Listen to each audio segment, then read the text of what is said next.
Okay, this is Sean with Greenleaf again, and I'm here to talk to you about the three main types of earthworms that we use here in Southwest Florida for composting and the difference between them.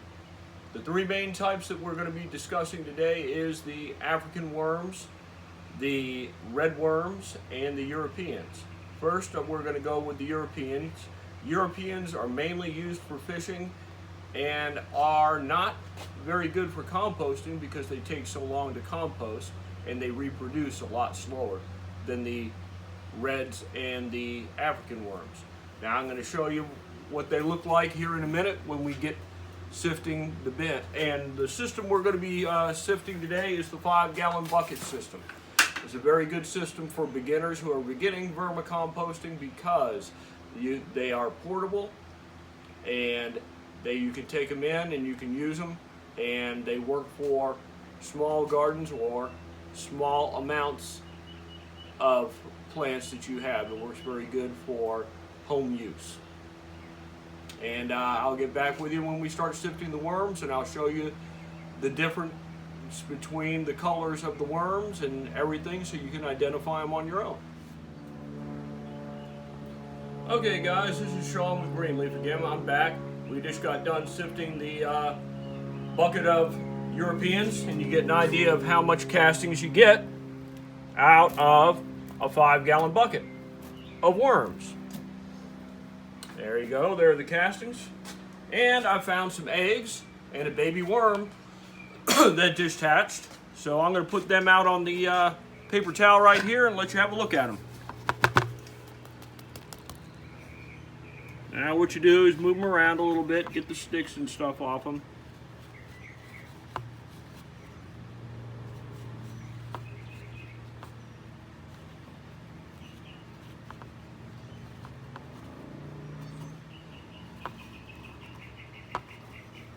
Where's the baby worm? Now as you can see, this worm right here is about 4 days old. This guy right here, he just is turning pink from when they're born. They have a white skin and you don't want to handle them, but this guy has just turned pink. So you get an idea of what they look like. Oh, trying to get him. There he is. Now this is a worm egg, and inside each one of these, with the Europeans, there are between 5 and 20 baby worms. That's a capsule or an egg or a cocoon. They're called several different things.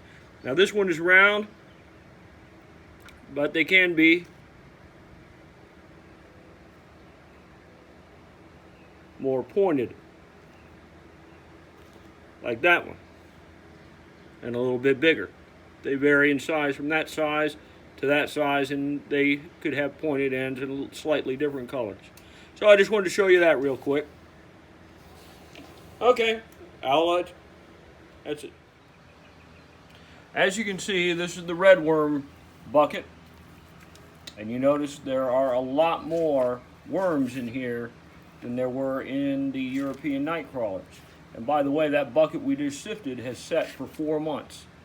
Just to give you an idea. This bucket sat for about Maybe a month. Maybe a month or so. And it has this many worms in it. So we're going to sift this one and see what we get. This is the red worms. Red wickers. Yeah. Okay. What are you doing? What are you doing? Okay, this is Sean with Greenleaf again, and I'm going to show you how to set up a 5-gallon bucket for your earthworms. First thing you need is to drill holes in the bottom. You can either screen it or not. We have had none escape out the bottom holes, but that's always a possibility. So you probably would want to cut a screen around the bottom here. Just cut the circle out, and then take a 9/16 drill like I've got here, and start drilling your holes in the bottom.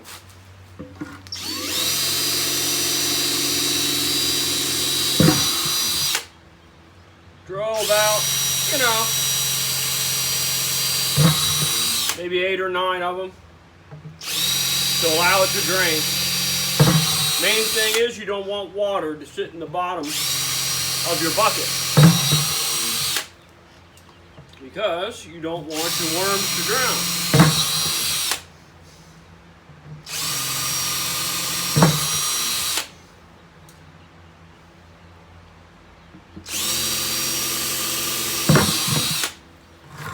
And when you get done doing that,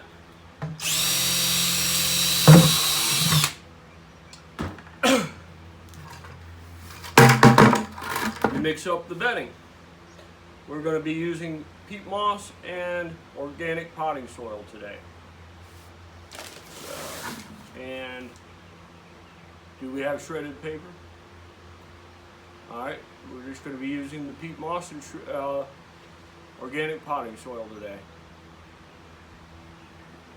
Okay. Cut it. Okay, this is Sean with Greenleaf again. And the next thing you do after you make your holes in your 5-gallon bucket is get your bedding together. What we've done is we have filled the bucket with organic soil, organic topsoil, peat moss, and scrap papers that we had. Now, what you do is you take your hose and you add water to it slowly. And as you add the water to it, you turn and mix all the materials around. And it's the same procedure for whatever worms you're using. And you mix it around until there's no dry spots in your bedding. It's very important so the worms don't hit the dry spots and dry out and die. Because worms are very sensitive to the amount of moisture in the soil. So we mix it around like so. And you see the dry spots in there that we're getting as I turn it. You see what I'm talking about.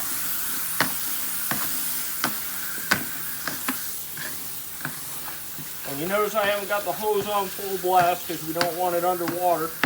We want it just enough to get what you need. Any excess water will drain off. That's why we did the holes in the beginning. And you'll see what I mean here in a minute. Okay, looks like we got enough water there. We mix it around, make sure all the dry spots are out. And you see it draining out the bottom here. That's why we do this. Because any excess water will drain out the bottom of the bucket. So that way, the worms will stay just wet enough, but not too wet. See the water coming out there.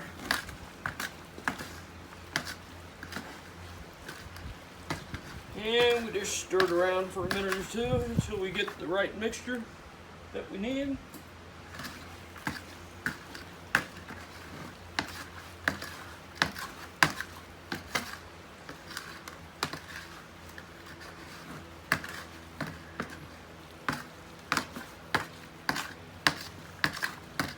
And there we are.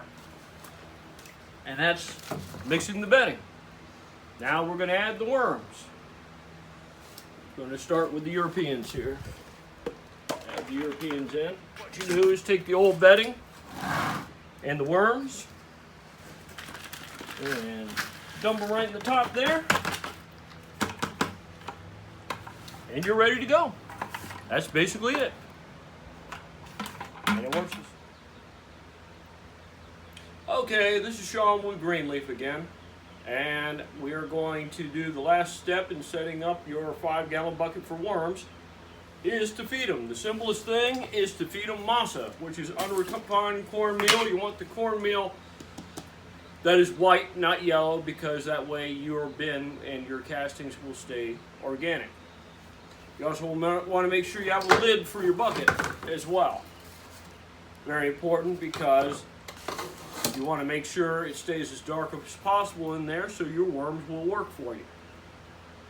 So what we do is we take a little bit and we put it in the center of the bucket, like so.